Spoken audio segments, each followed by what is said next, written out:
Now, we're in the car. My dad was driving, my grandmother's in the front passenger seat, my mother's on the right side, back seat, and I'm on the left hand side.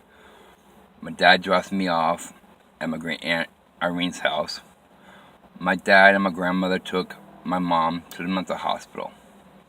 My mother was there for a month, I guess, and when she got out, I thought everything was fine.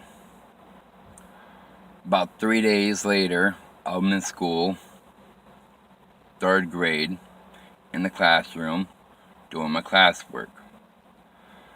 All of a sudden, I heard this female child's voice of a little girl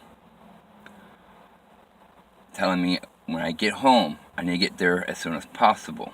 My mother has some very important news to tell me. When school got out, I walked home, dropped my girlfriend off, went home, kind of very excited to hear what my mother got to tell me. Got home, called for my mother's name, no response. I found my mother passed out in her chair. I tried waking her up. She would not wake up. Tried everything. My parents, or my grandmother, never ever told me about 911. Not even school. And for some reason, I did not want to leave my mother's side to look for help, find some help. But instead, a very disturbing thought appeared in my head. A thought of committing suicide, to kill myself. And I tried and attempted. But when I was about to attempt it, all of a sudden I felt two hands, a hand on each shoulder, and I heard a voice in my ear, asking me, saying, "Dave, please don't do that. We'll figure something out later." It was the same female voice who told me I need to hurry home. So I went to my mother's feet, got on my knees, and prayed and cried. My grandmother finally gets home from bingo, and I tell my grandmother everything. My grandmother picks up the phone, and 10 minutes later, a fire truck, ambulance, and a cop car shows up. Everybody gets out of the vehicles. The cop takes me aside without no parent supervision and start asking questions, and I had no answers to, none of them. Then a paramedic found an empty prescription bottle, came from the mental hospital to my mom. It was empty. There was nothing in it at all. They rushed her to the hospital. They pumped her stomach out. My dad was there. I was at home with my grandma. My mother wakes up. Well, I overheard from my dad that my mom was calling for my name. And my dad told my mom that I wasn't home there. I was at home. Then my mother had a massive heart attack and died.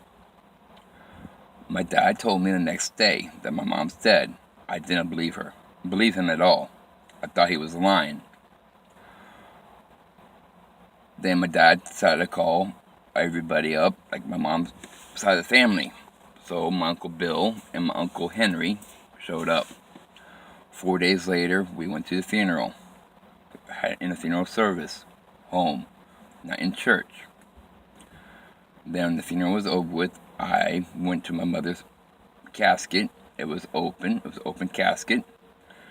Looking at my mom mother had a smile on her face, had her glasses on, wearing her favorite green dress with flowers all over it. And I was begging my mom to wake up.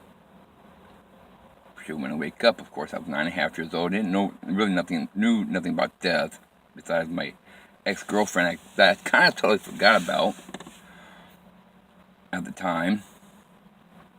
And all of a sudden, my grandmother's friends got behind me, grabbed a hold of my left shoulder with her left hand, and started squeezing really hard. I look up to her, wonder why she's squeezing my shoulder really hard. When I look up to her eyes were the same whitish bluish color I seen on my grandmother. Then she points at my mom's body, then looks at me and said, "Your mother's not here to save you now." Didn't know what she meant by that. 3 days later passed, thinking about my mom every day, thinking about missing her, but I wasn't crying. It was a Sunday now. My dad and my grandmother took me to church, Roman Catholic church. I call it Epiphany. It's in Tampa. We usually go there all the time. This day was hell. We finally got to the parking lot, thinking about my mom, and all of a sudden I started crying. I was bawling. My dad opens up my door, tells me to get out. I get out. He grabs hold of my left hand with his right hand and starts squeezing really hard.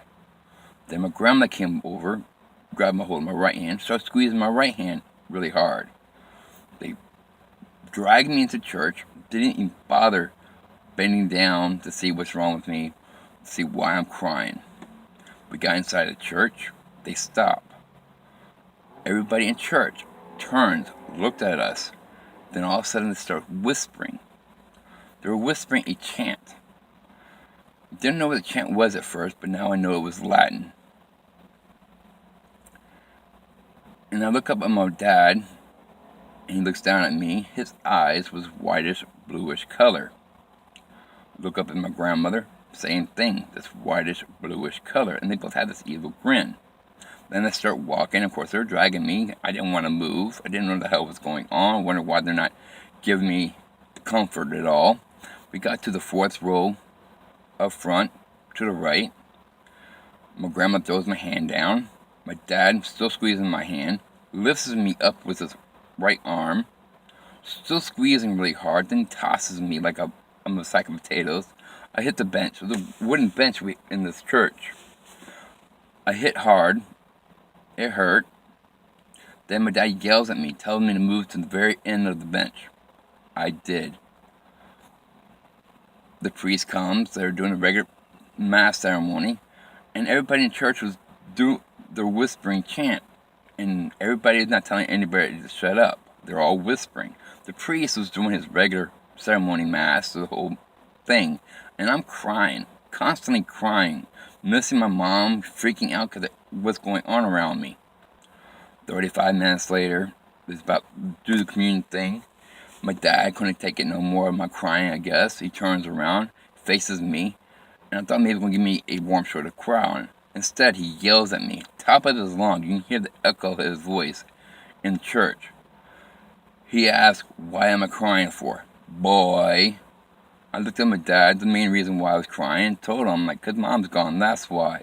All he said was, "Oh." Turns around, all of a sudden he starts chanting. Church was done. Everyone's still chanting. My dad and my grandmother grabs a hold of my hand, takes me outside, throws my hand down, and starts walking away. When they walked away, the tears dried up. I stopped crying. Felt like I didn't cry at all. Felt totally different. Didn't know why I felt so different. And also my body jerks twice. Didn't know why my body jerked twice either. Then my dad all of a sudden goes, "Oh, what are you standing there for? Come on." It was called Great Irene's house. So we went to Great Irene's house. Then we went home, and I started crying again. Of course, when I cried, like I said before, all my videos, never had a warm shoulder to cry on. I cried again because I missed my mom. I cried again because I felt different. I didn't know why I felt so different. Went to bed, went to sleep, and all of a sudden I started having nightmares. In my dreams, they were so different than usual. My dreams in the past, they were always in color. I always had all my senses working. Now my dreams were in black and white. And not all my senses were working anymore. And I started having nightmares, constantly having nightmares every night. We moved, all of a sudden my dad ended up saying that we're going to tear this house down and get a new house built up. So they're now destroying our house. And my dad and my grandmother and my best friend's mother went to a store. Me and my best friend, Tammy, my girlfriend, I ended up having a going away sex thing with her. We had sex for about an hour and a half, 2 hours. Of course, I never had an orgasm because I was only 9.5 years old. But we got done having sex, and then about 3 weeks later, me and my dad and my grandmother moved to Brooksville. Now living in Brooksville, my grandmother and my dad wanted me to go to Sunday school, do communion classes, this and the other. I went to school, things changed. People didn't want to be friends no more. So I hardly had any friends in school.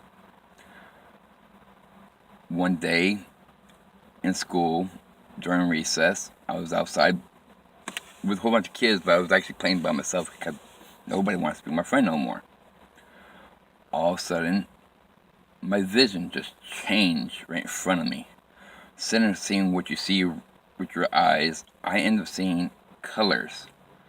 What I mean by colors was, I'm looking at a person, I see red and orange and blue and green on that person. Looking at trees, I see blue and purple. Didn't know what the hell was going on. Seen it for about 5 minutes. After 5 minutes was over with, I freaked out, told the teacher. Teacher calls my dad. My dad comes pick me up, takes me to the hospital, see what the hell's going on with my eyes. Try to explain to the doctor, and the doctor didn't understand either, so they couldn't do nothing. Now I'm older and I'm seeing thermal vision through on TV and all. I'm like, holy shit, that's what I saw. I saw thermal vision with my eyes, and I had no device at all.